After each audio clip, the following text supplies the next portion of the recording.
morning, everyone. Good morning. Good morning. I'm Chief Pamela Smith. We are here to provide an update on the officer-involved shooting that occurred early this morning here in the 2500 block of Marion Barry Avenue, Southeast.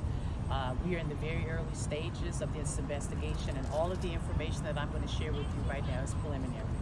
Shortly after 5:30 a.m., our 7th District officers were called to the McDonald's in this block for a report of a crash. Officers responded and found that a vehicle struck the side of a building, causing minor damage. The driver of that vehicle was still inside, however, he was unresponsive. Officers observed a firearm in the driver's possession and called for additional officers to respond to the scene. A short time later, the suspect began moving inside the vehicle. Officers attempted to engage by giving him verbal commands.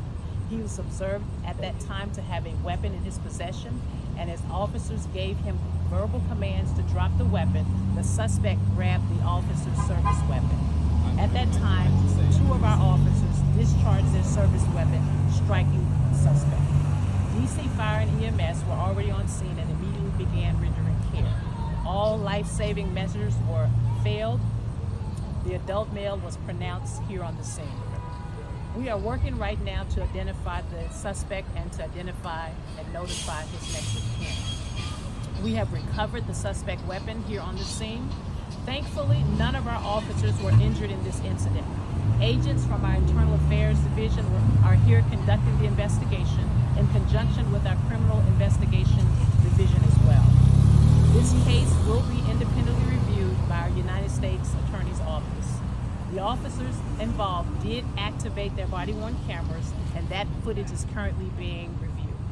The officers have been placed on administrative leave per our departmental policy, and what I will say is that this is yet another reminder of the daily dangers that our officers face protecting the residents and the visitors across the District of Columbia. I will take any questions that you may have at this time. Could you explain better how the person in the car was able to access the weapon? Because you said verbal commands were being given at that time. From what we know at this point, preliminarily, he had a weapon in his lap.